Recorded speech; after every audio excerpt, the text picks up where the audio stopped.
Ikaw ang matakot. Dapat simulan mo ng lumuhod sa simbahan habang nagdarasal dahil masyado ka ng maraming kasalanang nagawa. Hindi ka tumulad sa akin na isang pino at banal na babae. Hindi ko aagawin si Gab dahil alam kong kusa siyang mapupunta sa akin dahil yun ang magiging kaloob ng Diyos para sa aming dalawa. Habang ikaw, alam kong malulugmo ka sa paghihirap na walang kahit na sino ang kayang magligtas sa'yo. Yun ang gaba na ipapataw sa isang makasalanang babaeng katulad mo. Huwag mong ginagamit ang Diyos sa kalandian at pagiging makasalanan mo. Kilabutan ka naman, Jelly. Hindi ako pala simba na tao, ha? Hindi ako banal. Pero kailanman hindi ako mapagpanggap na reliyoso at deboto kung ang balak ko lang naman ay manlande at mangagaw ng asawa ng iba. Sayang ang malaanghel mong muka at boses kung demonyo naman pala ang totoong kumokontrol sa pagkatao mo. Minsan, ang pagiging makadiyos ay nagiging isa na ring mapanlinlang na katauhan ng iba. Tila mga bulaan na gumagamit ng mabuting salita, ngunit nagiging dahilan naman ng pagkasira ng iba.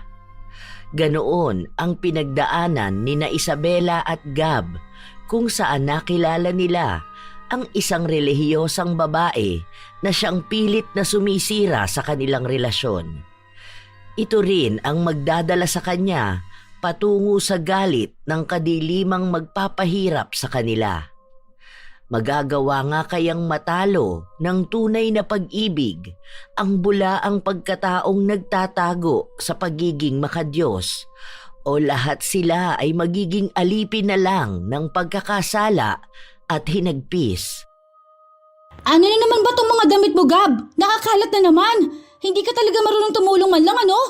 Ako na naglaba, ako na nagsampay. Ako pa nagliko, matagtupi.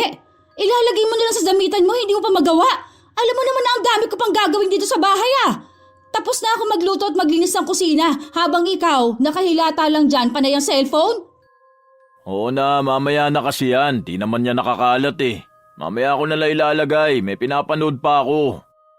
Ano ba naman tong buhay ko rito? Para ako may kasamang baldado sa bahay, ah. Utos ko, gawa ko rin eh. Ako lang din naman ang ako eh. Ay, Diyos ko. Mas mabuti pa atang mag-isa na lang ako sa bahay kesa namang ganito. Oh, saan mo na naman dadalhin yung mga damit ko? Di ba sinabi ko na nga sa'yo ako na dyan? Di ka kasi makapaghintay eh. Kapag inutos mo kasi gusto mo sundin ka agad. Dahil kapag hindi ko to ginawa, matatambak lang yan dyan. Tapos magugulo hanggang sa magkalat na talaga ng tuluyan. Tapos ano, sa akin mo na naman hahanapin ang mga damit mo kapag kailangan mo na? Daig ko pang katulong dito ah. Pwede ba manahimik ka naman kahit minsan? Nakakarindi ang boses mo eh. Malamang rinig na naman yan dyan sa labas. Para akong bata kung pagalitan mo ah. Kung buwisit ka sa buhay mo, wag mo ko idadamay. Nakaka-bad trip ka.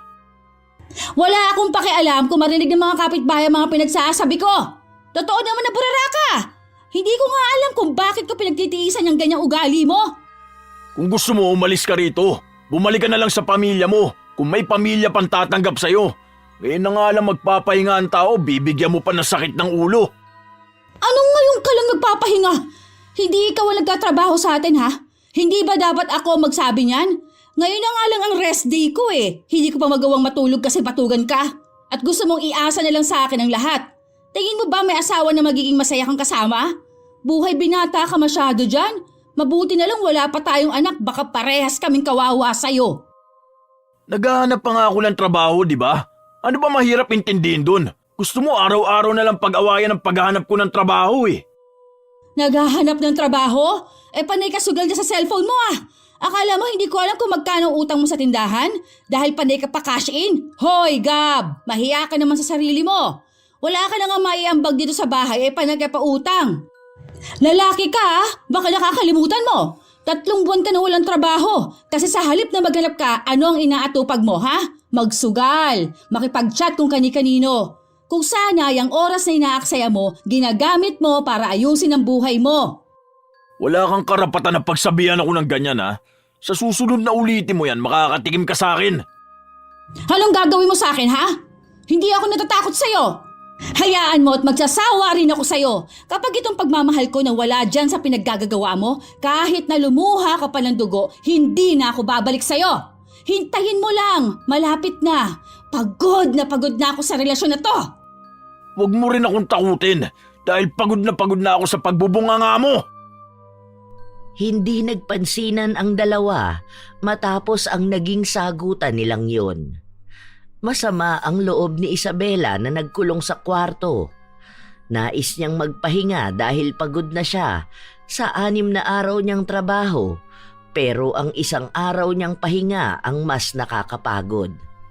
Hindi lang sa pisikal na pagod, kundi pati ang kanyang damdamin. 3 taon na silang magkarelasyon ni Gab at 2 taon na silang nakatira sa iisang bubong kahit na hindi pa sila kasal. Wala pa sa plano nila ang pagkakaroon ng anak dahil alam nilang hindi pa nila kayang bumuo ng pamilya.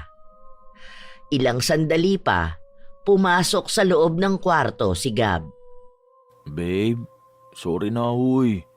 Ito, may dala akong special lugaw. Paborito mo to, di ba? May siopaw pa tapos may soft drink sa ref. Sorry na, bati na tayo. Saan mo naman kinuha ang pambili mo dyan? Kung nagdagdag ka na naman ng utang, sana di ka na bumili. Ako rin naman ang magbabayad nun eh. Ang judgmental mo talaga pagdating sa akin, no? Hindi ko to inutang. Nanalo ko sa nilalaro ko kanina. Bayad ko na yung utang sa tindahan. Nagpa-cash out na rin ako tapos may natira pa. Kaya ito, binilan na kita ng merienda. Tara na, kain na tayo. Totoo ba yan? Oo nga. Feeling ko kaya galit ka na naman ngayong araw dahil gusto mo ng lambing at pagkain eh. Ikaw kasi. Alam mo namang pagod na ako sa trabaho ko, wala ka pang ibang ginawa kundi ang humilata.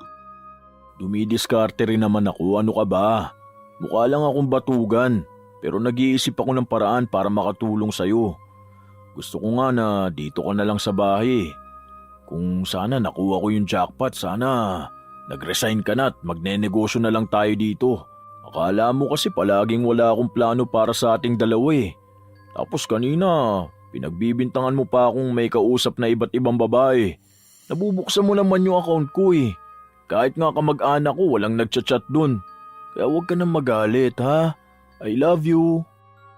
Tigilan mo ha ako. Dinadala mo na naman ako sa lambing-lambing na ganyan eh. Palibasa, alam mong kiliti ko eh. Tapos ako, marupok naman. Kasi alam ko naman na love mo ko eh. Pagod ka lang kaya nagagalit ka. Huwag ka na kasing magagalit sa akin ha. Huwag mo ko iiwan kasi ikaw lang ang babae na gusto kong makasama habang buhay. Ikaw lang ang nag-iisang babae na mahal ko.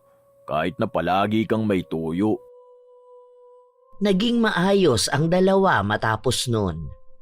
Sa paglipas ng mga araw, may mga pagkakataon na nagkakaroon sila ng pagtatalo pero naaayos din nila. Hanggang sa isang araw, habang abala sa trabaho si Isabela, dumating ang bago nilang trabahante at siya ang naatasan para turuan ito. Ilang taon ka na nga ulit? Jelly ang pangalan mo, ano? Opo, at 25 na po ako. Ay grabe, nahiya naman ako sa pagsasalita mo, masyado kang mahinahon. Ano ba naman tong boses kong daig pang siga sa kanto, nangahamon ng away. Kung misa maririnig mo kung parang galit, normal na boses ko lang yon ha. Baka bigla kang matakot sa akin eh.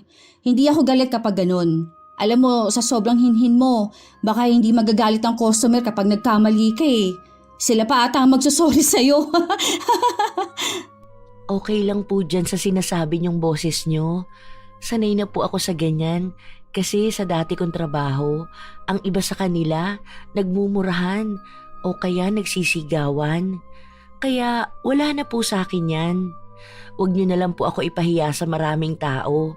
Baka umiyak ako. Ayoko po kasi sa lahat yung sisigawan ako o mumurahin ako. Pag kunwari po galit kayo sa akin, kausapin niyo lang po ako ng mahinahon kasi nakikinig naman po ako.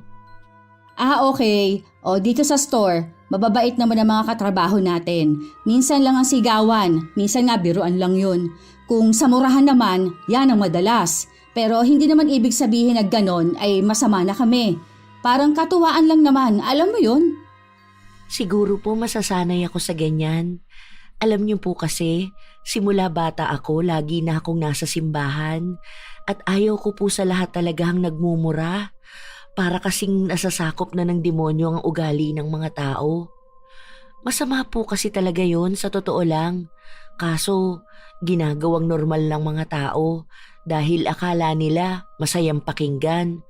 Pero ang totoo, parang mas lalo lang nilang inilalayo ang sarili nila sa Diyos at nakikipagtawanan sa dyablo. Ay, nakakatakot naman palang magmura kapag kasama ka. Hayaan mo, asawa ko lang naman ang minumura ko. Ayun talaga, dyablo yun sa sobrang tigas ng mukha niya. Oh, tara, tuturuan kita. Sales associate ka rin ano? May experience ka naman sa mga computer parts. Madali lang to sa'yo. Pare-pareho lang naman yan. Tsaka makakabisado mo rin. Kasi ako nung bagong pasok ako, wala talaga akong alam sa mga yan. Si Isabela ang nagsilbing kaibigan ni Jelly sa trabaho nila dahil para siyang naging ate sa kanya. Mabait at maalaga. Habang tumatagal, walang nagbabago sa ugali ni Jelly. Isa pa rin siyang relihiyosang dalaga sa kanilang trabaho. Dahil na rin sa kanya, napapadalas na silang magdasal pagbukas at pagsara ng tindahan.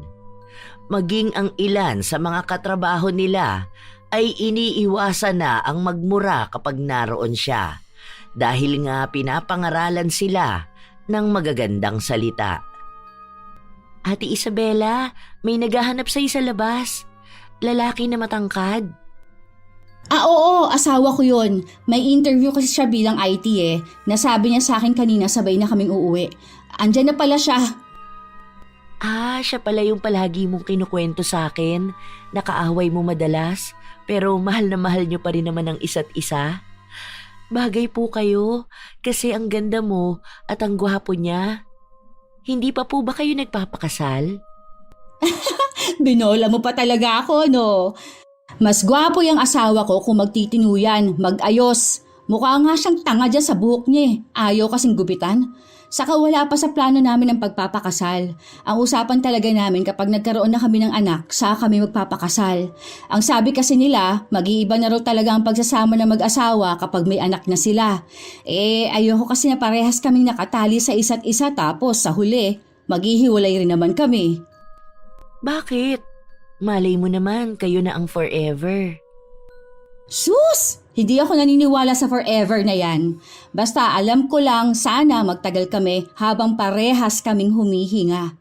Hindi kasi natin masasabi ang mangyayari sa pagdaan ng mga panahon, di ba?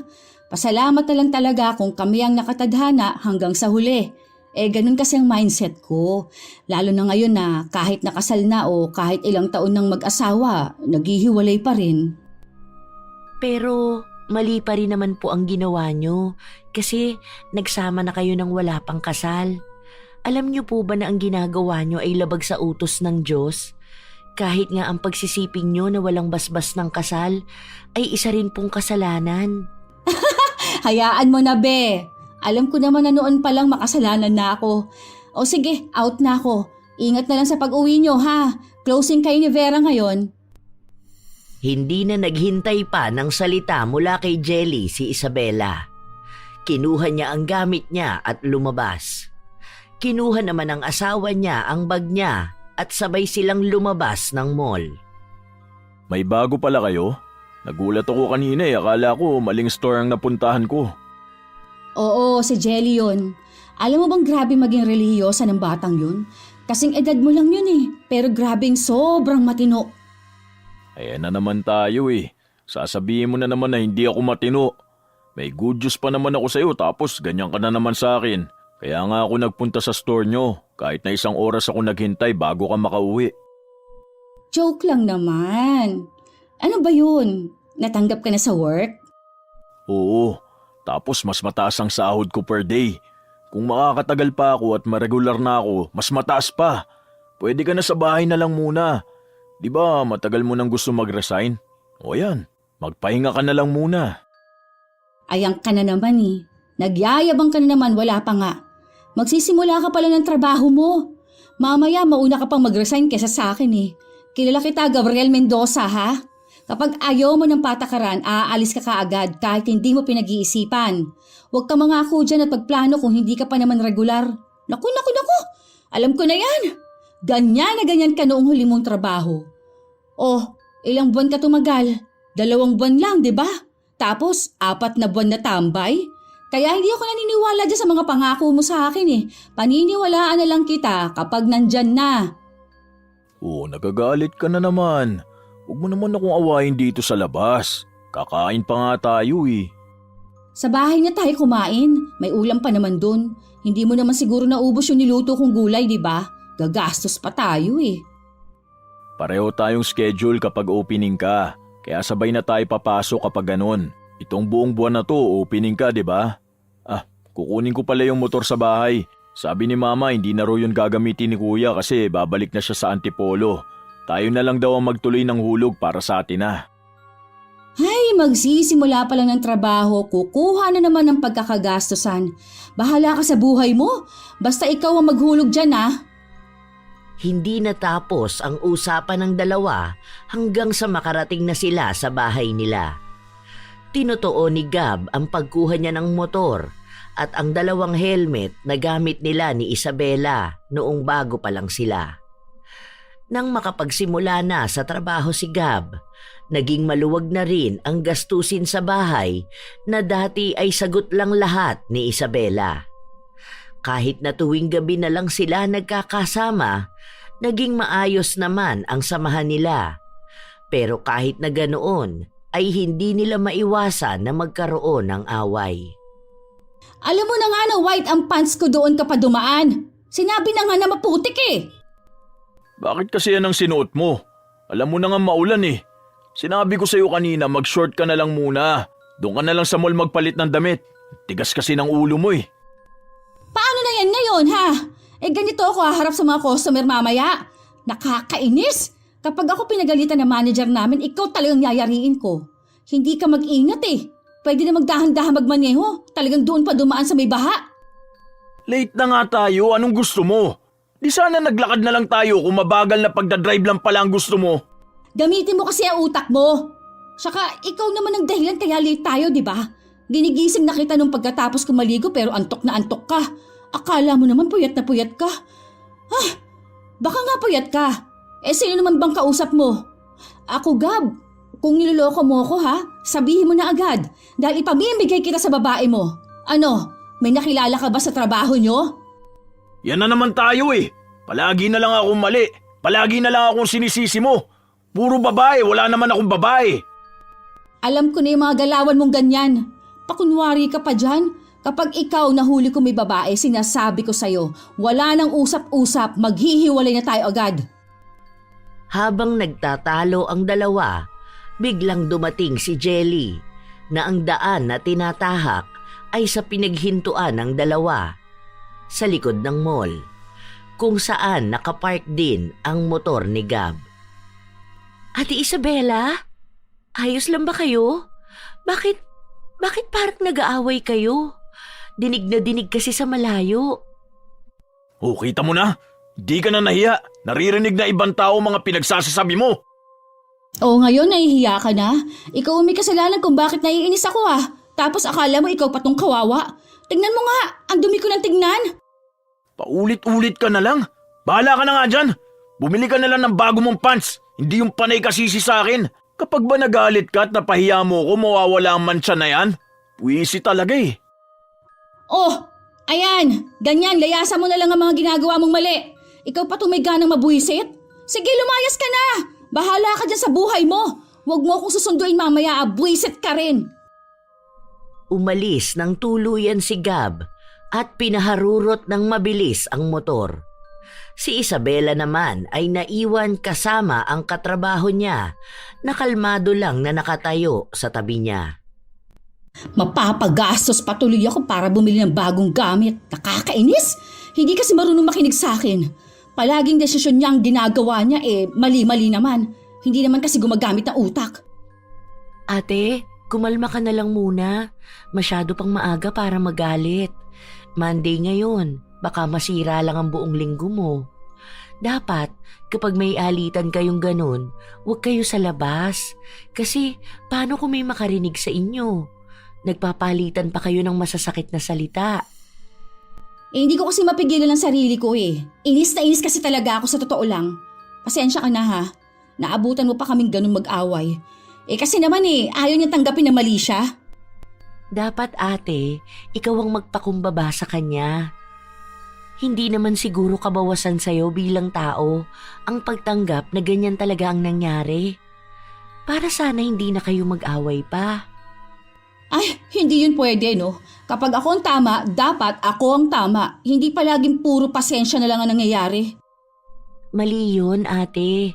Kasi ang ibig sabihin, kaya kayo nag-aaway ng ganyan at kung bakit may galit sa puso mo dahil nagpapasakop ka sa dyablo na hindi dapat. Siguro, para mas matutunan mong maging kalmado palagi at malaman ang mga kamalian mo, sumama ka sa akin tuwing linggo sa simbahan para naman maisuko mo lahat ng galit na nararamdaman mo. Yan kasi ang isa sa problema kung bakit nagkakaroon ng alitan at away sa mga tao. Mas nananaig kasi ang udyok ng demonyo. Pero kapag natutunan mong isuko sa Diyos ang lahat ng galit, makikita mo mas maganda ang mundo ng walang galit. Nanahimik na lamang si Isabela sa mga sinabi ng katrabaho niya dahil wala naman siyang magiging laban kung binanggit na nito ang Diyos. Ganoon ang madalas na ginagawa ni Jelly kapag may napapansin siyang hindi maganda sa paligid niya. Nang kinagabihan na yon, naghihintay si Gab sa labas ng mall dahil susunduin niya ang asawa niya. Pero ang tagal nitong lumabas at ang nakita niya lang ay si Jelly. Namukhaan naman niya ang dalaga kaya nilapitan niya ito. Nasa loob pa ba si Isabela? Kanina pa ang uwian nyo, di ba? Nakauwi na si ate kanina pa. Sa kabila siya dumaan. Hindi ka ba niya sinabihan? Ayan na naman talaga ang ugali ng babae na yun Ang taas ng pride. Alam na nga niyang susunduin ko siya, umuwi pa talaga mag-isa. Galit pa kasi siya sa'yo Bakit ba ganun kayong dalawa? Hindi ka ba nagsasawa sa kanya? Normal naman sa pagsasama ang pag-aaway. Minsan kasi may hindi talaga kami pagkakaunawaan dahil magkaiba kami ng trip sa buhay. Pero mahal ko siya, kaya iniintindi ko. Alam mo, sayang ka. Kasi ang gwapo mo naman Tapos, balita ko, mas bata ka sa kanya. Huwag ka mag-settle sa ganung ugali. Halata namang mabait ka. Dapat sa'yo, yung mga babae na mahinhin at mahinahon magsalita. Hindi yung sinisigawan at pinapahiya ka. Oh, teka lang. Huwag mo akong hawakan. Baka may makakita sa atin at sabihin pa sa asawa ko. Ma-issue pa ako. Imbis na magkabati kami, lalo pa kami mag-away. Panay pa naman ang duda sa akin nun. Bakit asawa ang tawag mo sa kanya?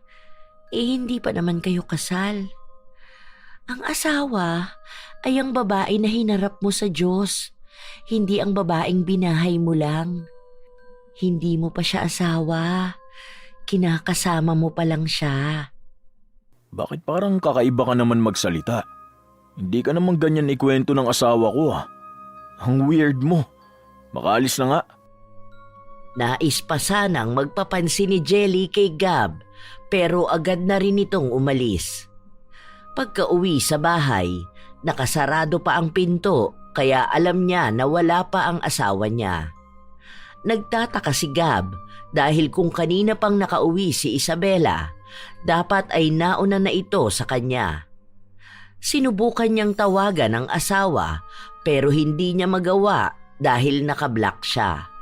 Kaya wala siyang ibang nagawa kundi ang maghintay.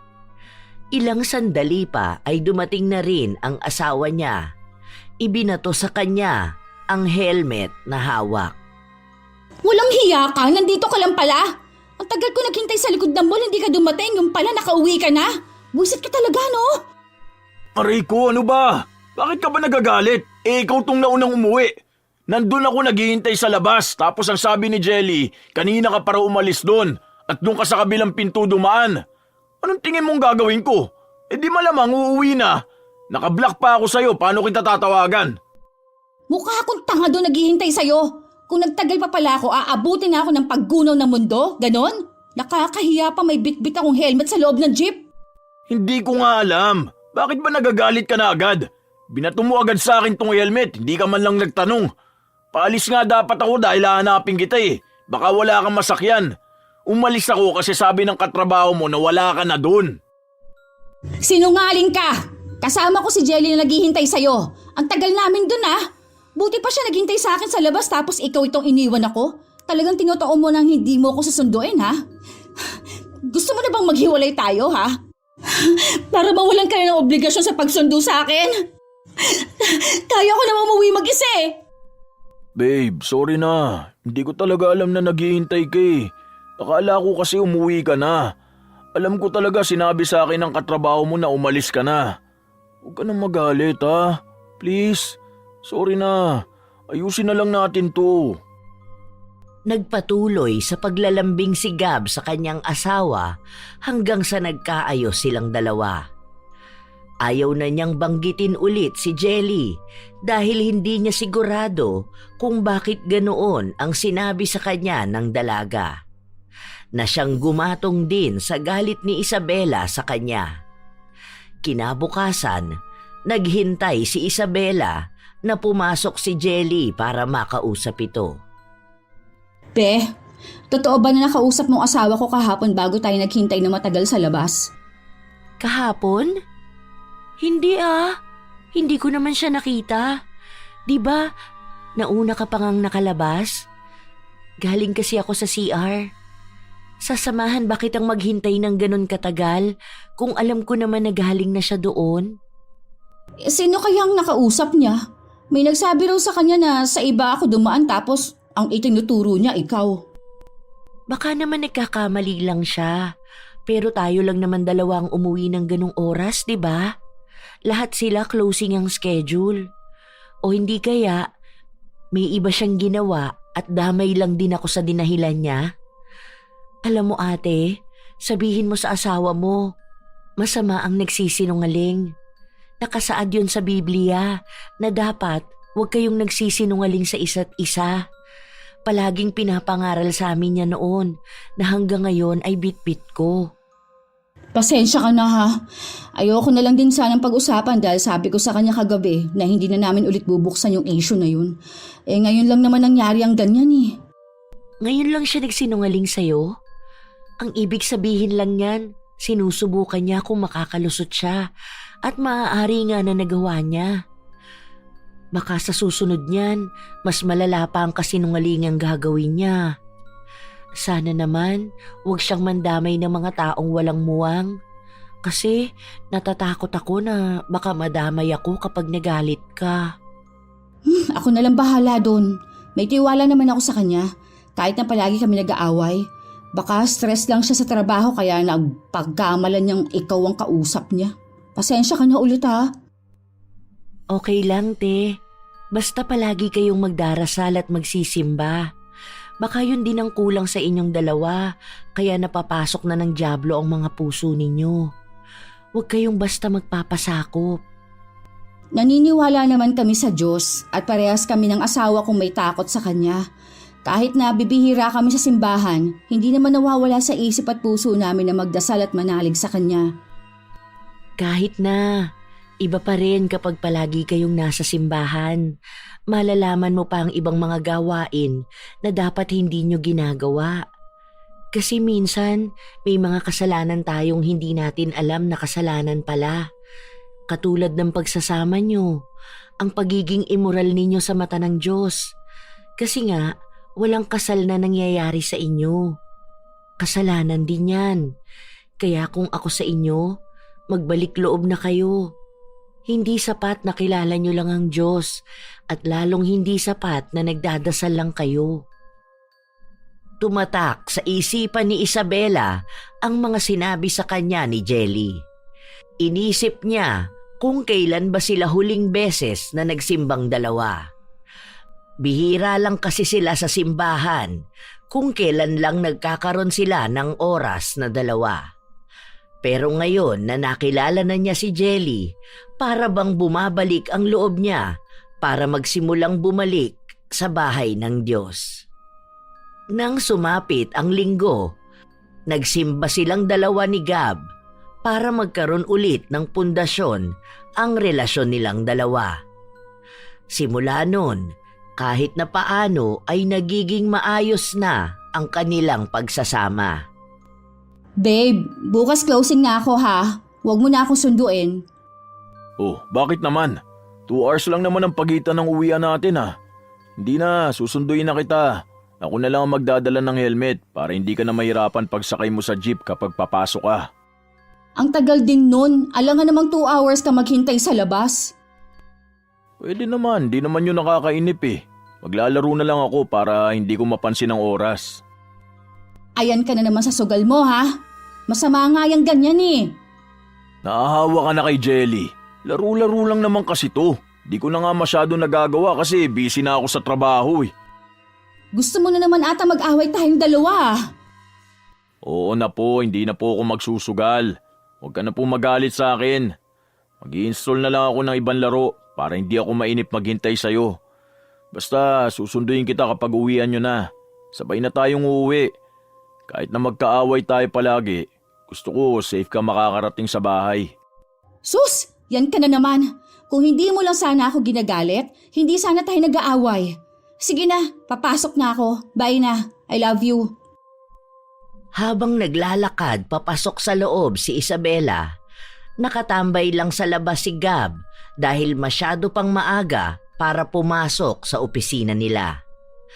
Ilang sandali pa, nagulat siya nang maramdaman niya ang mainit na haplos mula sa kanyang braso. Ay, ano ba yun? Jelly? Kumusta ka na? Bihira lang kitang nakikita. Buti hindi na kayo magkagalit ni Ate Isabela. Kapag nagalit siya, pwede namang ako na lang ang ihatid mo pa uwi eh. Malapit lang ang inuupahan kong bahay. Tapos, mag-isa lang ako doon. Ha? Naririnig mo ba yung sinasabi mo? Bakit naman kita ihahatid pa uwi? Nakita mo nga na may asawa akong tao. Ayos ah, hindi halata sa maamo mong mukha yung ugali mo. Kaya pala una pa lang alam ko na may kakaiba sa'yo eh. Alam mong may kakaiba sa akin? Ibig sabihin, may nararamdaman ka talaga para sa akin. Hindi naman kita masisisi kasi hamak naman na mas mabait ako kesa sa kinakasama mo. Mas bata ako, mas mahinahon magsalita, mas maganda. Kaya ko rin naman maging mas magaling sa kanya kung gusto mo lang namang subukan. Bukas ang bahay ko kahit na anong oras mo ko kailanganin. Lumayo ka nga sa akin. Pag-isipan mo yung mga lumalabas sa bibig mo. Try mo kayang isa-isain ang 10 utos ng Diyos para alam mo kung anong kasalanan niyang ginagawa mo. Kala ko pa naman reliyoso kang tao. Nakatago lang pala yung kalandian mo. Wag ako, dahil kahit na kailan hindi ko naisipan na lukuhin ang asawa ko. Wala akong magiging kasalanan dahil hindi naman ako makikiapid sa asawa ng iba. Hindi naman kayo kasal. Walang masama sa ginagawa ko. Wala akong nilalabag na utos. Kung tutuusin, ang ginagawa niyo pa nga ang mas makasalanan eh. Ewan ko sa'yo. Nasobrahan ka na yata sa pagiging makadiyos mo. Di mo na alam ang tunay na utos niya. Lumampas ka na siguro sa langit kaya ganyan ang mindset mo. Makaalis na nga. Baka magkaroon pa ako ng issue. Nakaramdam ng inis si Jelly dahil sa sinabing yon ni Gab. Hindi siya sanay na may lalaking tumatanggi sa kanya dahil halos lahat ng napupusuan niya ay nakukuha niya. Pero tanging si Gab lang ang nagpakita na hindi siya interesado. Kaya naisip niyang masyado lang takot ang lalaki sa kinakasama niya, kaya ayaw niyang humanap ng ibang babae.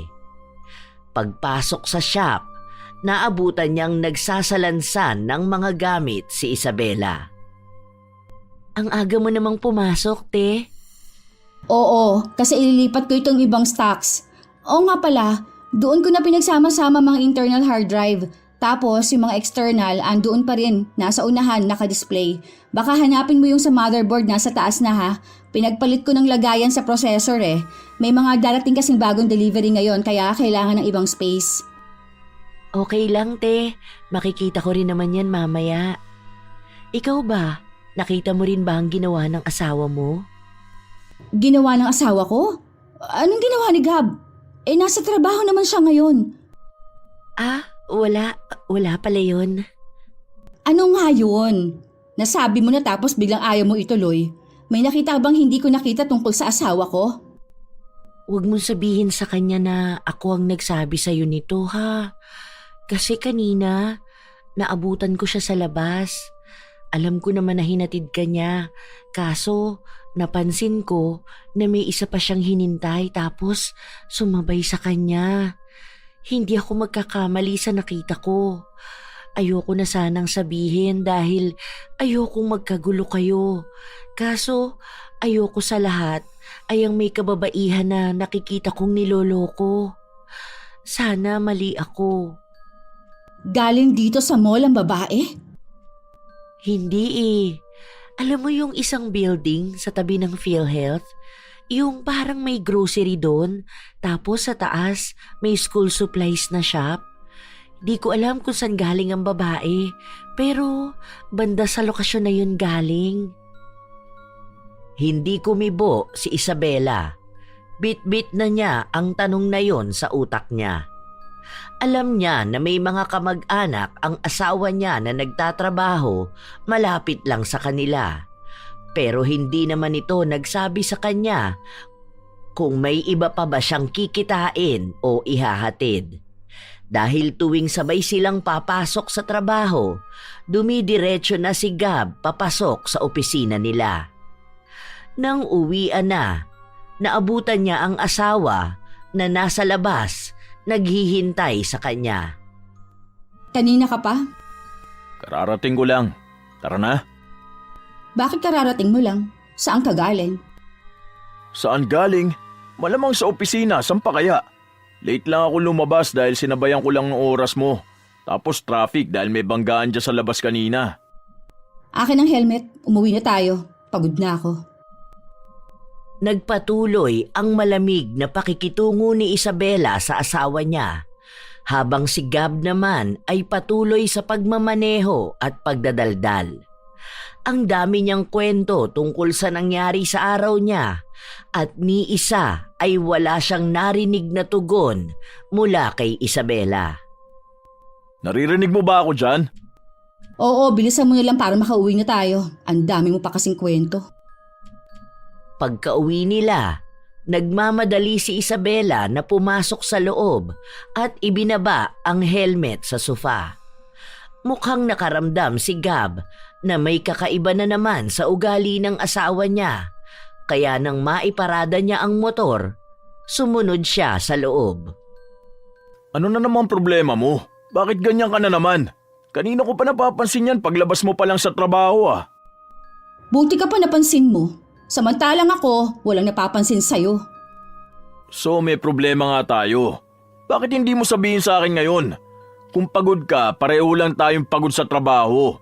Kung may iba pang problema bukod sa trabaho, sabihin mo sa akin para hindi ako magbukantangang kakahula na ikinagagalit mo.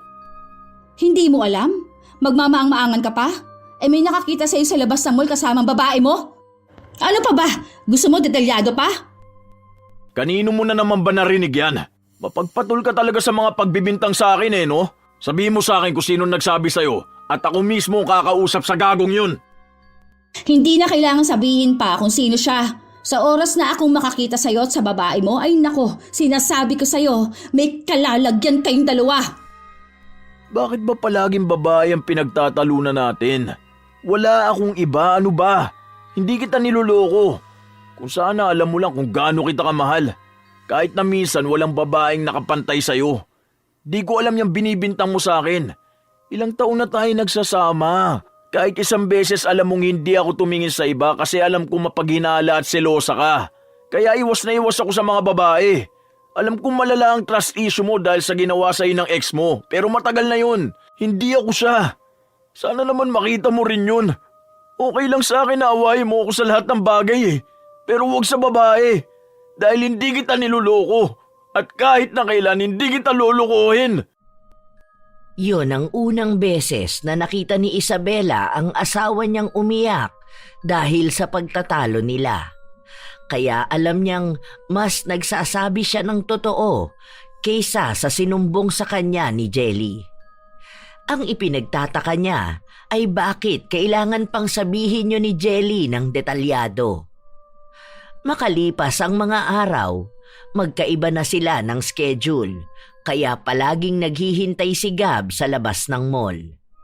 Napapansin din ni Isabela na may kakaiba sa ikinikilos ni Jelly dahil madalas yung nagsasabi ng mga bagay na ikasisira ng kanyang asawa.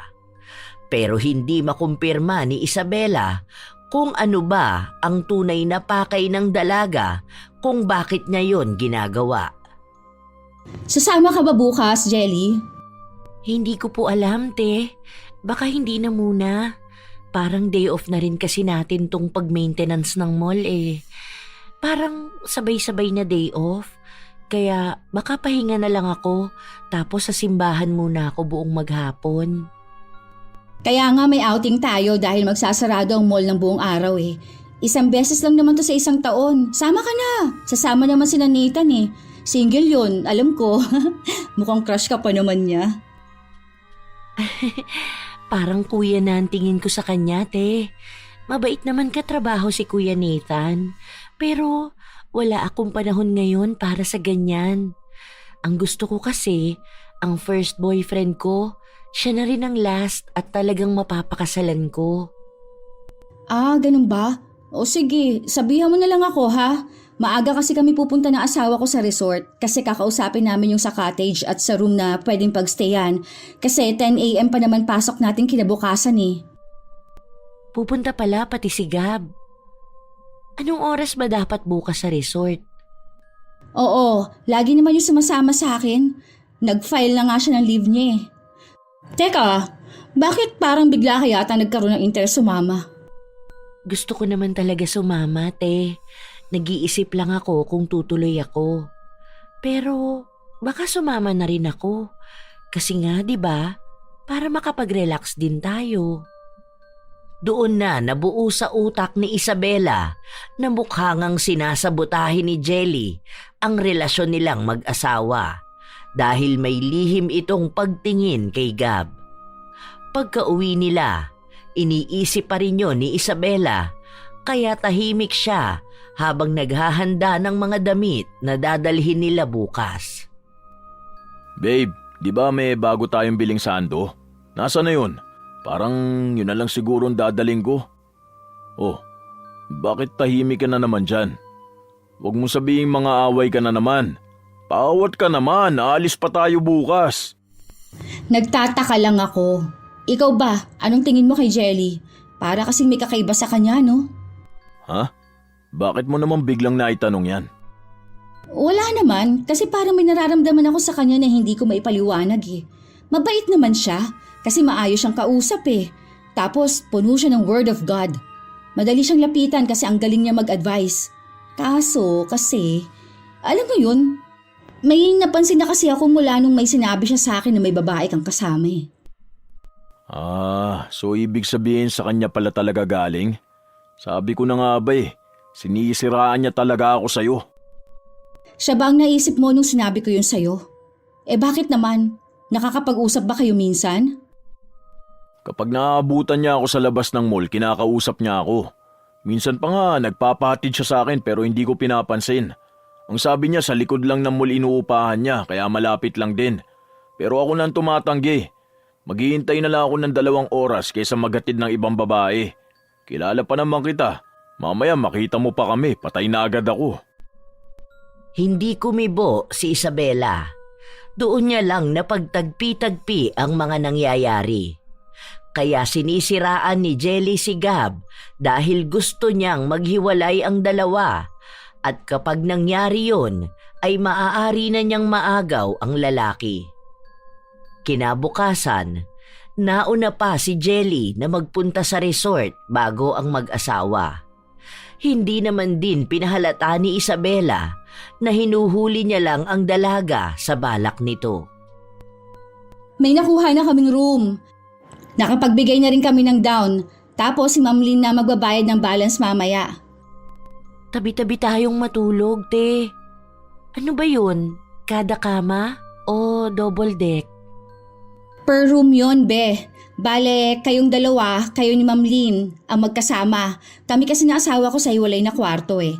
Hindi ka naman pwede doon kasi sa aming dalawa lang yun. Sayang naman. Gusto ko pa naman sanang makasama ka. Sige, okay lang po. Nagsimula ang araw nila na masaya. Ngunit ngayon ay may kakaiba dahil lahat ng atensyon niya ay kay Jelly lang. Nahuhuli niya itong may malandi at mapang-akit na tingin sa asawa niya. May iba namang kalalakihan doon, lalo na ang mga IT nila. Pero tanging kay Gab lang talaga nakatingin si Jelly. Ang asawa naman niya ay walang pakialam dahil ang buo naman nitong atensyon ay sa kanya. Gusto mo na bang maligo, babe?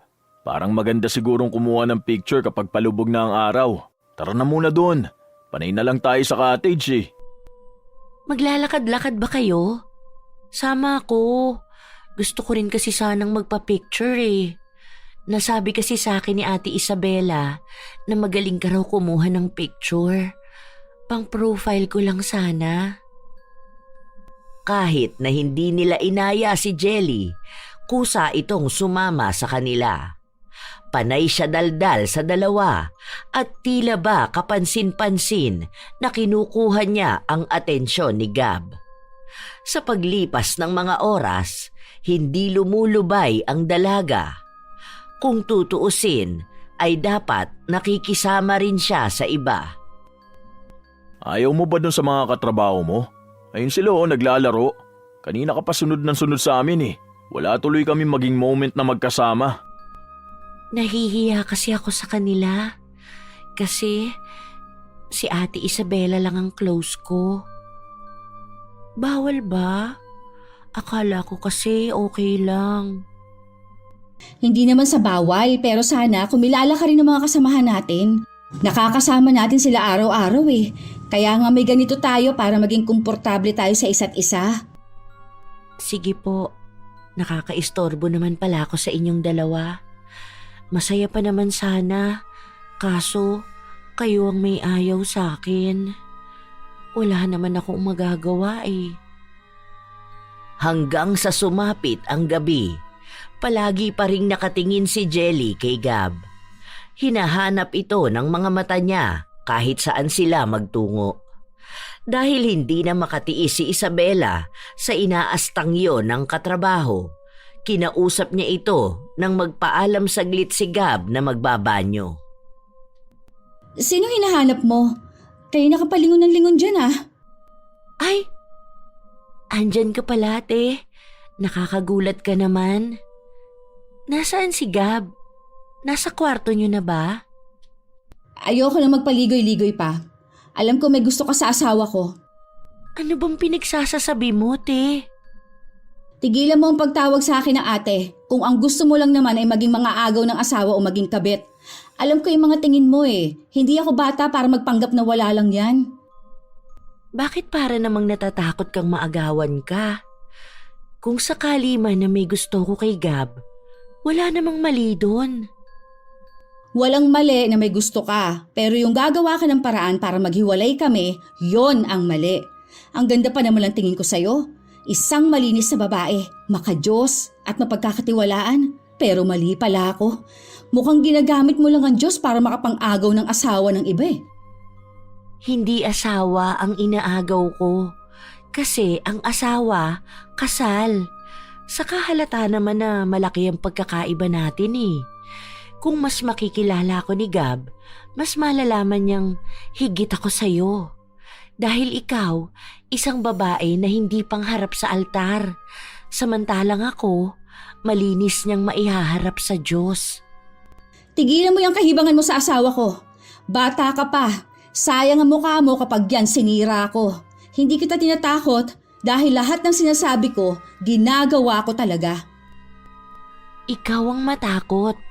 Dapat, simulan mo ng lumuhod sa simbahan habang nagdarasal dahil masyado ka ng maraming kasalanan na nagawa.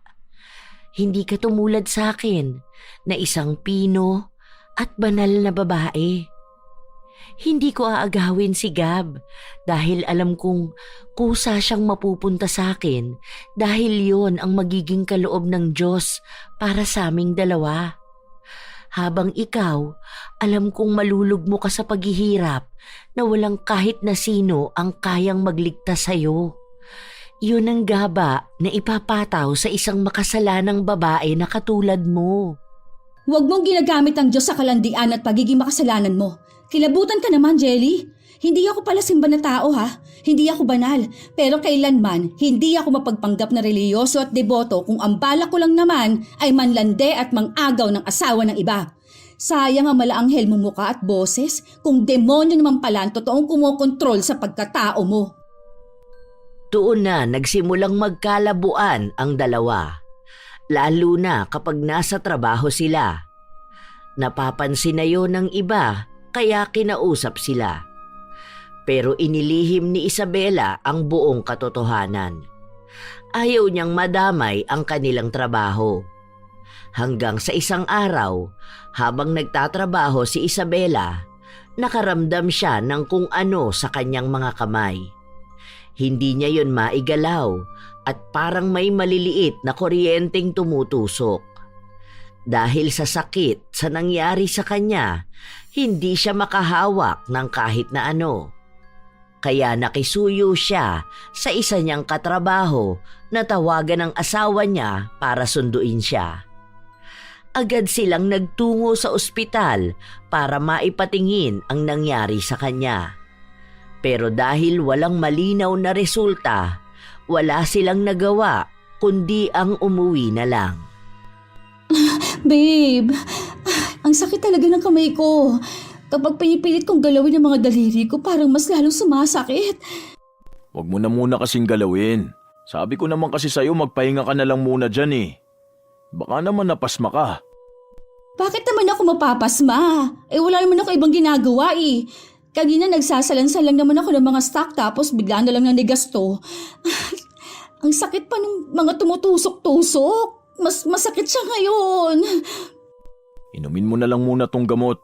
Tapos hintayin natin hanggang bukas kung magiging maayos yan. Kapag hindi, magpa-file ako ng leave kahit 3 days. Luluwas tayo para dun tayo sa Maynila magpapatingin. Paano kapag ganito na lang ang kamay ko habang buhay? Ang ibig bang sabihin, hindi na ako makakapagtrabaho at hindi na rin ako makakakilos dito sa bahay? Ano na mangyayari sa akin? Magiging walang kwentang tao na ako. Babe naman, binibigyan mo na naman ng stress ang sarili mo eh. Wala namang masama mangyayari sa'yo. Magiging maayos ka na bukas.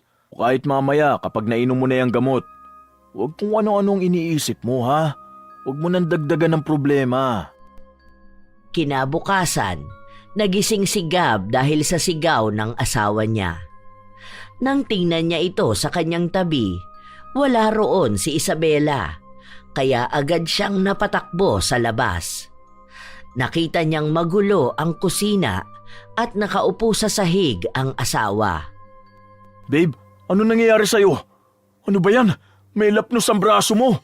Natapunan ba to ng mainit na tubig? Ano ba kasing ginagawa mo rito sa kusina? Gusto ko lang naman maghanda ng almusal natin kaso hindi ko masyadong magalaw ang mga kamay ko. Tapos yung pinapainit ko mantika. Nasagi ko kaya ayan, nabuhos sa akin. Sana ginising mo ko. Nagugutom ka ba? Masakit pa rin ba ang mga kamay mo? Ayaw kitang gisingin dahil ako ngang dapat mag-aasikaso rito sa bahay. Dahil walang kakayahan si Isabela na kumilos, ang asawa niya ang gumawa nito. Hindi niya rin naman magawa na makapasok sa trabaho, kaya inutusan niya si Gab na magsabi sa manager nila. Dahil ayaw ni Gab na mag-isa lang siya sa bahay, pinapunta niya muna roon ang tiyahin niya na nakatira lang malapit sa kanila. At pinakiusapan na bantayan muna si Isabela hanggang sa makauwi siya. Magbabayad na lang siya kapag nakuha na niya ang sahod. Salamat po, ma'am. Hindi ko pa alam kung kailan kami makakapunta sa Maynila eh. Gusto ko kasi talagang ipatingin si Isabela dahil sa nangyayari sa kanya. Biglaan kasi. Tapos wala namang makitang problema sa x-ray niya. Mas malala lang ang nangyayari ngayon. Kasi naninigas ang kamay niya tapos namamaga pa. Nang makapagpaalam na si Gab sa manager ng pinapasukan ng asawa niya, nilapitan naman siya ni Jelly. Ano na ang balita kay Isabela? Nasabi ko na sa manager, di ko na kailangan ulitin sa'yo. Siguro, nagiging baldado na ang asawa-asawahan mo, no? Siguro naman, magiging pabigat na siya sa'yo at hindi na niya mapupunan ng mga gusto mo. Pwede mo namang makuha yun sa akin eh. Ano ba? Bitawan mo nga ako. Wala akong panahon para sa'yo. Ang dami namin problema, huwag ka na sana dumagdag pa. Hindi naman ako dagdag problema eh. Tinutulungan lang naman kitang mag-alis ng pabigat sa buhay mo.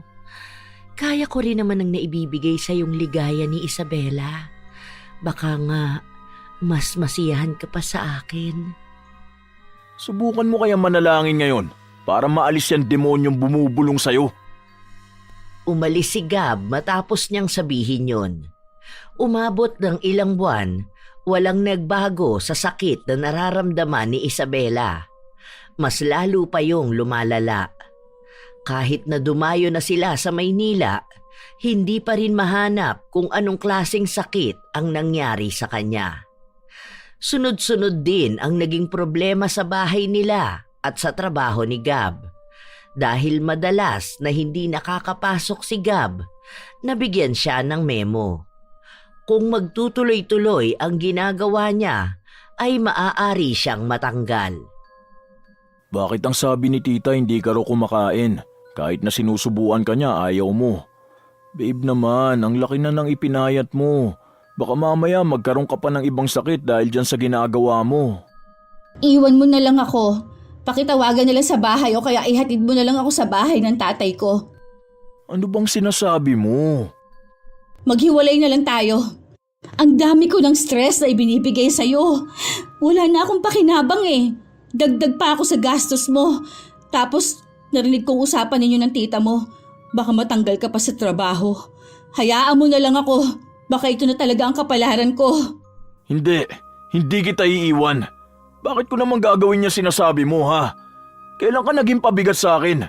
Kahit na ganyan ang nangyayari sa'yo, ayos lang na paghirapan ko lahat. Basta wag ka lang mawawala. Maghanap ka na lang ng ibang babae na mas maayos. Mas may kakayahan ng panindigan ng pagiging asawa sa'yo. Wala na akong kayang gawin eh. Kahit sarili ko hindi ko maasikaso.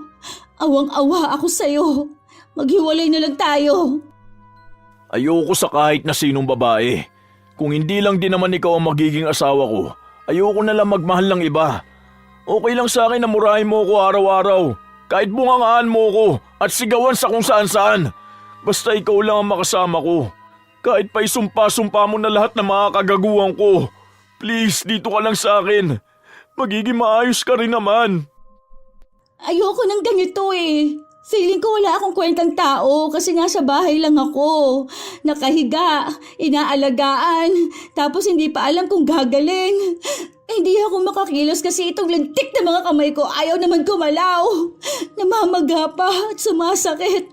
Ang dami mong gastos, ang dami mong pagod, tapos nauuwi lang lahat sa wala. Kahit na ilang puyat pa yan, ilang biyaheng malayo pa, ilang gastos pa, basta malaman ko lang kung paano ka gagaling. Hindi man natin na ipangako sa harap ng altar, pero sasamahan kita sa hirap man o ginhawa. Dahil mahal na mahal kita. Kaya huwag kang susuko, ha? Pinipilit ni Isabela ang gusto niyang pakikipaghiwalay, pero mas nanatili at mas pinaramdam palalo ni Gab ang pagmamahal sa kanya. Hanggang sa mga sumunod pang linggo, pilit pa rin nilang hinahanap ang sagot sa nangyayari kay Isabela. Habang abala sa trabaho si Gab, pinakilala sa kanya ang bagong pasok sa opisina nila bilang isang admin assistant. Nagulat pa si Gab nang si Jelly yun. Mukhang sinadya ng dalaga na mas mapalapit palalo sa kanya. Mas masaya to. Magkasama tayo sa iisang office. Kahapon lang ako na-interview eh. Tapos ngayon, nakapasok na agad ako. Wala akong pakialam. Marami akong ginagawang trabaho. Ayoko sa lahat yung kinakausap ako kapag busy ako. Ganyan ang mga gusto ko sa lalaki. Masusungit. Malakas ang dating kapag pilit akong pinagtatabuyan. Huwag ka mag-alala. Magiging akin ka rin naman. Bitawan mo nga ako. Bakit bang hilig mo akong hawakan? Kung lumipat ka lang dito para sundan ako, wala ka pa rin mapapala sa akin. Dahil kahit anong gawin mo, may asawa ako. Kung tingin mo katulad ko ang mga lalaking naaakit mo, ibahin mo ko. Masyado ka namang papilit. Babae na nga ang lumalapit sa'yo, ayaw mo pa? Hindi lahat ng lalaki nagkakaroon ng oportunidad na ganito. Bakit ba ayaw mong iwan ang kinakasama mo? Wala ka naman ng mapapala sa kanya eh. Pinahihirapan ka lang niya. Dapat, piliin mo yung babae na kaya kang samahan, hindi babaeng alagain. Hindi mo alam kung anong tiniis ng asawa ko sa akin noon.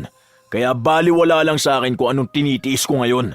Hindi ko siya iiwan dahil lang sa nangyayari sa kanya. Naniniwala pa rin ako na gagaling siya. Hindi na siya gagaling pa. Kaya kung ako sa'yo, huwag mo nang sayangin ang buhay mo. Hanggat may pagkakataon ka pa para pumili ng ibang babae, yun ang gawin mo. Aanhin mo naman ang pagsasama nyo kung panay na lang hirap ang nangyayari. Tingnan mo ngayon, napapaligaya ka pa ba niya? Hindi na yata, di ba? Kaya niya pa bang punan ng pangangailangan mo bilang isang lalaki? Kung hindi na, iwan mo na. Sana makakilala ka ng lalaking hindi ka titingnan bilang parausan lang at kinakailangan lang kapag tawag ng laman ang umiiral. Hindi palaging pangangailangan na yan lang ang nagpapatatag sa isang relasyon. Dahil ako, hindi lang naman yun ang hinahanap ko sa asawa ko. Matibay talaga yung paniniwala mo sa relasyon nyo, no? Siguro, pipili ka lang ng iba kapag namatay na siya. At yun ang hindi mangyayari. Naniniwala akong gagaling siya dahil ipinagdarasal ko gabi-gabi na magiging maayos ang kalagayan niya. May paniniwala ako sa Diyos. Hindi ba yun ang palagi mo sinasabi? Na walang imposible basta manalig lang? Bakit ngayon parang iba na ang nakikita ko sa'yo? Hindi ako papayag. Makukuha rin kita at magiging akin ka.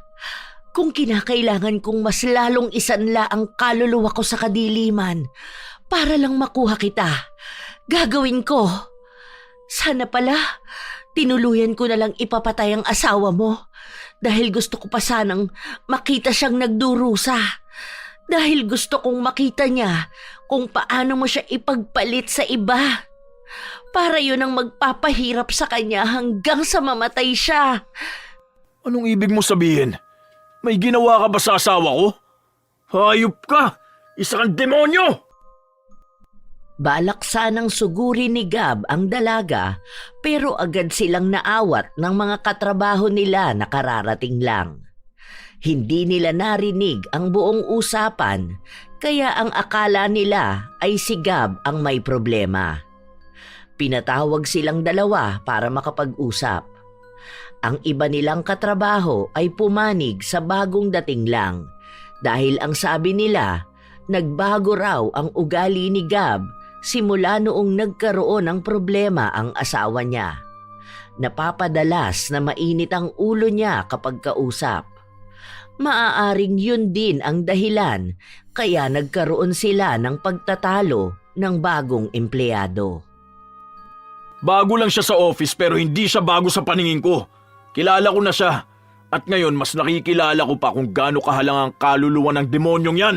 May ginagawa siyang kakaiba sa asawa ko dahil hindi niya ako makuha sa panlalandi niya sa akin. Gab, alam mong masama ang nambibintang sa gawaing hindi naman ginawa ng kapwa mo. Magkakilala talaga tayo dahil kaibigan ko si Ate Isabela. Pero hindi naman ibig sabihin na may iba akong intensyon sa inyong dalawa. Baka nagkakamali ka dahil ang bait kong makitungo at iniisip mo na panlalandi yun. Ngayong ganyan ka na magsalita? Balik sa pagkukunwaring mainhen, no? Samantalang kanina ang dami mong pinagsasasabi sa akin. Kapapasok ko lang ngayong araw. Huwag naman sana ganito. Gusto ko lang namang makibalita tungkol sa asawa mo eh. Please naman, wala akong ginagawang masama. Kaya huwag mong ipakalat ang mga maling balita na sinasabi mo tungkol sa akin. Alam mo na malaki ang magiging kasiraan ng isang tao kapag may mali ka lang nasabi sa iba. Matagal kong inaalagaan ang sarili ko at ang reputasyon ko. Hindi ako gagawa ng mga bagay na ikasisira ko at ikasisira ng iba. Sana maintindihan mo yon dahil ako iniintindi ko na nahihirapan ka ngayon dahil sa pinagdaraanan ng asawa mo. Kung gusto mo, sabay nating ipagdasal ang paggaling niya. Tutulungan kita dahil malapit ako sa Diyos. Mas diringgin niya ang panalangin ko. Salamat na lang. Mas kaya ko pa manalangin ng payapa na mag-isa lang ako. Dahil baka mas lalo lang akong maging makasalanan kapag kasama ka. Pinauwi muna si Gab ng hapon na yon para hindi lumala ang magiging away nilang dalawa ni Jelly. Hindi naman ipinaalam ni Gab sa asawa niya ang mga nangyayari dahil mas lalo lang madaragdagan ang iisipin ni Isabela. Sa paglipas ng mga linggo, hindi tumitigil si Jelly na akitin si Gab. May pagkakataon pa na kusang binabangga ng dalaga ang pribadong parte ng katawan ni Gab habang may mapang-akit na mga salita. Ngunit mas matibay pa rin na pinanghahawakan ni Gab ang pangako niya sa kanyang asawa. May pagkakataon pa na nagpadala ng maselang litrato si Jelly habang nasa trabaho sila. Dahil sa galit ni Gab, kinausap niyang muli si Jelly noong silang dalawa na lang ang naiwan. Ano? Nagustuhan mo ba mga pinadala ko sa iyong mga pictures at video? Siguro naman, ngayon mo na maiisip kung paano ka magiging swerte sa akin. Mas maganda at mas masarap makita kung sa personal. Tara na, malapit lang naman ang bahay namin. Kung gusto mo namang umuwi pa rin sa asawa mo, ayos lang sa akin. Pwede naman ako maging pansamantalang asawa mo para lang doon sa gawaing hindi nyo pa magawa.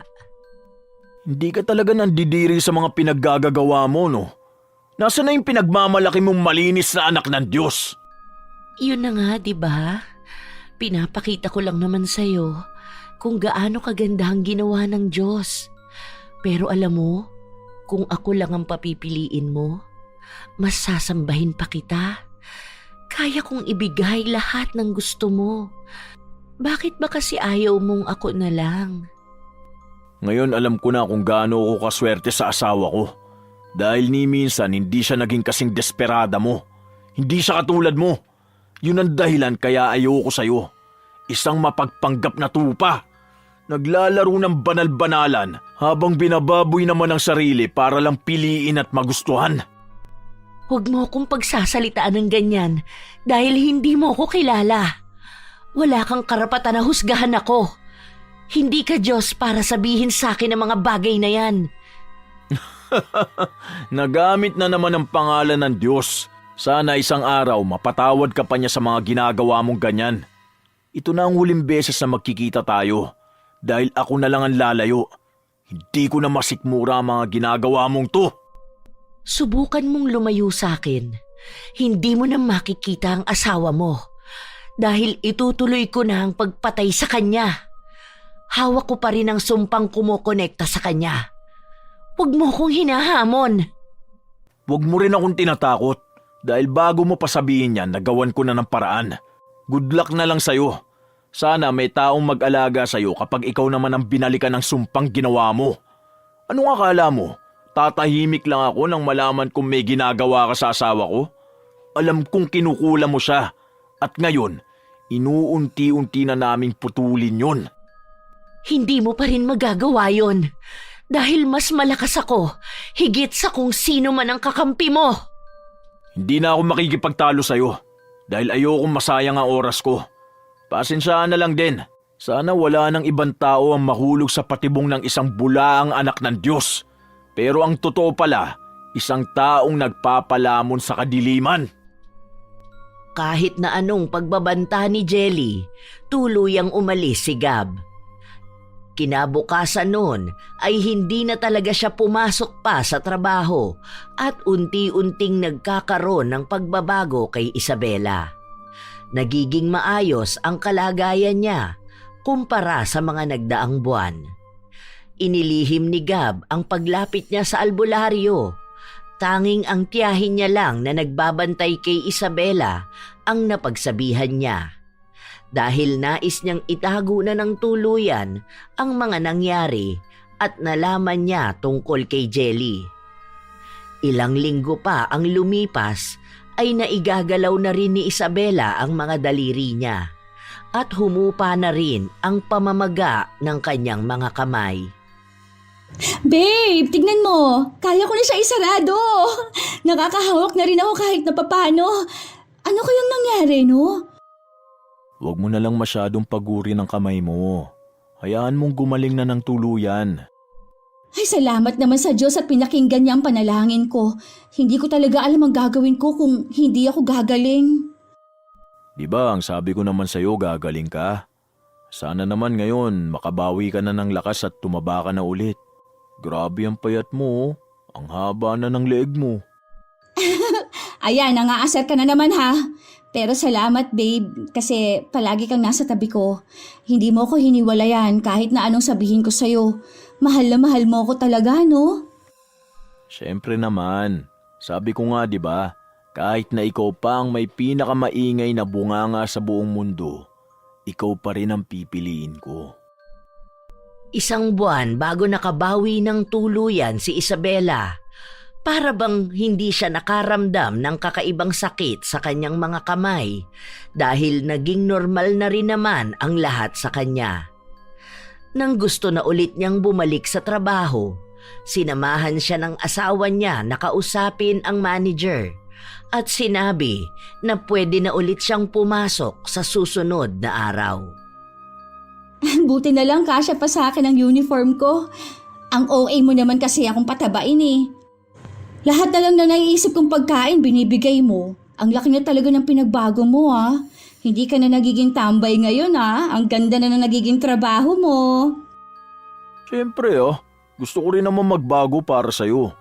Alam mo naman ang pangarap ko para sa pamilya natin, di ba? Kapag nagkaroon na tayo ng anak, siyempre hindi ka na magtatrabaho. Kapag nangyari yun, ako na magpo-provide ng lahat. Hindi yun mangyayari kung hindi ko aayusin ang karir ko. Wow! Ikaw ba talaga ang asawa ko? Paano nangyari na ganyan ka na mag-isip? Ito naman, nagiging sweet na nga pagtatawanan pa. Alam mo kung bakit? Dahil gusto ko na talagang maging asawa ka. Tara, pakasal na tayo. Teka, sing-sing ba yan?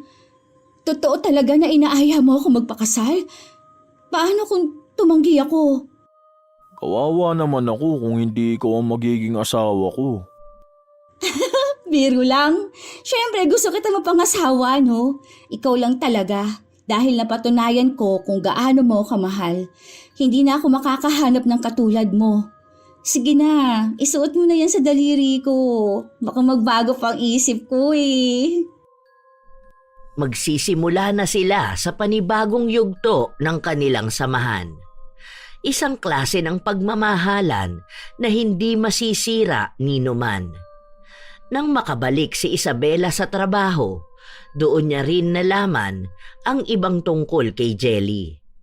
Nabalitaan niya na matagal na palang walang trabaho ang dalaga at nakikita ito minsan na paggala-gala lang sa kalsada. Hindi naman daw nila sigurado kung nababaliw na ba dahil palaging sumisigaw. Ganoon din daw ang nangyari tulad kay Isabela. Bigla na lang hindi maigalaw ang mga daliri pero mas malala daw ang sa kanya dahil may sugat ang kamay niya at namamaga. Mukhang nagkaroon ng impeksyon dahil na rin palagi siyang nasa kalsada. Sinabi yon ni Isabela sa asawa niya pero parang wala lang ito kay Gab. Sinabi lang ni Gab na hayaan na lang si Jelly dahil minsan may mga taong kailangang pagbayaran ang mga kasalanan na nagawa nila sa ibang tao. Alam na ni Jelly ang mangyayari sa kanya noon pa man. Pero mas pinili niyang sundin ang utos ng demonyo kaysa sa utos ng Diyos na palagi niyang ginagamit para makapanlin lang ng tao. Sa paglipas ng panahon, nawala na sa buhay nila si Jelly at ang tanging naging sentro na lang ng buhay nila ay ang isa't isa at ang pamilyang binubuo nila. Hindi nila maiwasan ang mga tampuhan at awayan pero hindi yun naging hadlang para mas lalo nilang mahalin ang isa't isa. Sa dami ng kanilang pinagdaanan sa buhay, wala na silang makita pang rason para hindi piliin na mahalin ang isa't isa. Nasubok na ng panahon ang kanilang samahan dahil kahit na sa pinakamahirap na pagkakataon, hindi sila bumitaw. Ganoon ang klase ng pagmamahal na pilit pinaghahawakan ng dalawa. Kahit na anong mangyari, walang mas mananaig sa isang pagmamahalang pinagtibay mismo ng kanilang paniniwala. Ito ang klase ng pagmamahal na hindi basta mananakaw. Walang gawa ng kadiliman ang makakapigil sa kanilang pag-iibigan, lalo pat ito'y naging selyado na at meron ng basbas ng may kapal. Isang pagbati ng maligayang pakikinig sa ilan sa masusugid na tagapakinig ng mga istorya ni Lola Telang. Lani Capile, Lito Joe Nakana, Emily Paran at sa Team Repacker ng Sampaloc San Rafael, Bulacan, Marife Gonzales ng Israel, Yanzi Intia Garay, Joseph Mendoza ng Taiwan, Broken Vow 7899, Ching Uy, Laika Grace Dayaw, Nanay Ems TV ng Kuwait, Amy Bug 544 ng Pennsylvania, USA, Nida Kiambao, Rosemary Sabandeja ng Cebu City, Maria Lee Nakagawa, Lydia Lopez, Vicky Abut, Judy Villanueva, Dennis Paliok, Lani Hervasio, Cesan de la Cruz, Jonalyn Barameda, Narlene Micabalo, Ren Shai 1816, Seika Perez, Jaime Villaren, Genevieve Suco, Shirley Pixon, Francesca Liana, Elizabeth Hardenil, Roslyn Mangilin, Larnie Azurin, Rosalie Clemente, Grace Limsiaco, Catherine Z, 1031, Jennifer Makasinag, Jessel Colyamar, May Fugaban, Armadita Venzon, at kay Ellen Kiano na isa sa mga top commenter ng ating channel. Ito ang inyong Lola Telang at maraming salamat sa inyong muling pakikinig.